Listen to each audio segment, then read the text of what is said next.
नमस्कार, स्वागत है आपका जनगण मन 24/7 में जो कि मेरा यूट्यूब चैनल है। आपसे गुज़ारिश है कि आप इस चैनल को सब्सक्राइब करें, लाइक करें और वीडियोज़ को अपने फ्रेंड्स के साथ भी शेयर करें।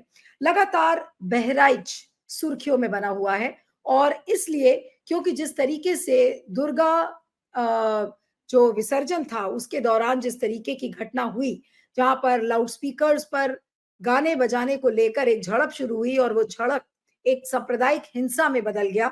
उसमें एक व्यक्ति राम गोपाल मिश्रा की मौत भी हो गई। उस चीज़ को देखकर ऐसा लगता है और लगातार प्रतिक्रियाएँ आ रही हैं कि क्योंकि वहाँ पर ज़्यादा मात्रा में पुलिस प्रेज़ेंट नहीं थी, तो क्या वाक़ई में इस हिंसा को करवाया गया? क्या उस हिंसा को जानबूझकर अंजाम देने की कोशिश की गई? और बहराइच कोई ऐसा इलाका नहीं है जहाँ पे कि वो संवेदनशील ना कहलाए। हिंदू मुसलमानों के दंगे होने का वहाँ पर डर होता है, तो अगर ऐसे एरिया से अगर वो दुर्गा मूर्ति का जो विसर्जन है, वो जो पूरा जुलूस है वो निकल रहा था, तो ऐसे में पुलिस क्या कर रही थी? और उसी को लेकर लगातार सवाल खड़े हो रहे हैं। योगी के प्रशासन पर, योगी की सरकार पर, किस तरीके से जो आरोपी पकड़े गए थे, उनका हाफ एनकाउंटर भी योगी जी ने करवाया और अब विपक्ष इस बात को खुलकर बोलने लगा है कि जानबूझकर यूपी सरकार ने यानी कि योगी की सरकार ने ये दंगे करवाए और जानबूझकर इस घटना को अंजाम दिया गया।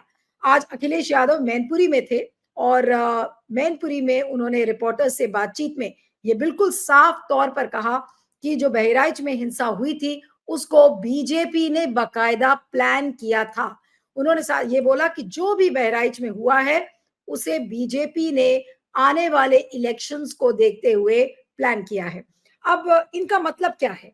अखिलेश यादव का मतलब है कि जो यूपी में 10 विधानसभा सीटों पर जो उपचुनाव होने हैं, उस पर तो असर डालेगा ही, लेकिन साथ में जो जो महाराष्ट्र के चुनाव हैं, इसका असर वहाँ भी दिखेगा क्योंकि ध्रुवीकरण की राजनीति होगी, आप वोटर्स को कंसोलिडेट करेंगे अपने वोट बैंक को। तो अखिलेश यादव का साफ इशारा है कि जो भी कुछ बहराइच में हुआ है, वो बीजेपी की सरकार ने करवाया है और योगी सरकार ने जानबूझकर करवाया है। और आपको याद होगा कि जब घटना ये हुई थी, तो उसके बाद जितनी दुकानें थीं और जो वाहन थे और उनको और एक हॉस्पिटल को जला दिया गया था जिसके बाद और फिर एक घटना सामने आई थी जो राम गोपाल मिश्रा की थी।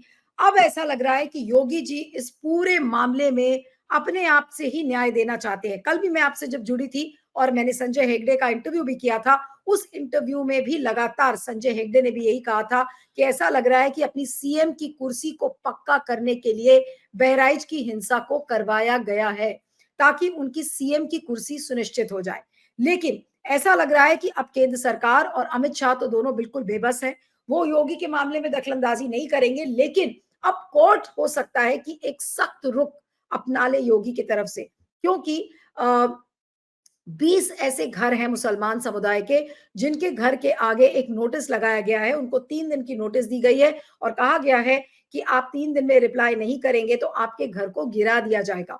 और उन 20 लोगों में अब्दुल हमीद जो कि मुख्य आरोपी है राम गोपाल मिश्रा की हत्या के मामले में, उसके घर पर भी ये नोटिस चिपकाया गया है और उसके अलावा 19 और ऐसे घर हैं जो कि मुसलमान समुदाय के लोग हैं, उनको भी ये नोटिस चिपकाया गया है। तो अब ये मामला सुप्रीम कोर्ट में पहुंच चुका है। सुप्रीम कोर्ट के अलावा एक इलाहाबाद हाई कोर्ट में भी याचिका दायर हुई है। इलाहाबाद हाई कोर्ट वाली याचिका में कोर्ट ने 15 दिन की मोहलत दी है लोगों को रिप्लाई करने की। लेकिन किस तरीके का न्याय ढूंढने की कोशिश योगी जी बार-बार कर रहे हैं। योगी को ये लग रहा है कि देखिए हम कम्युनलाइज कर लेंगे पूरा इलेक्शन।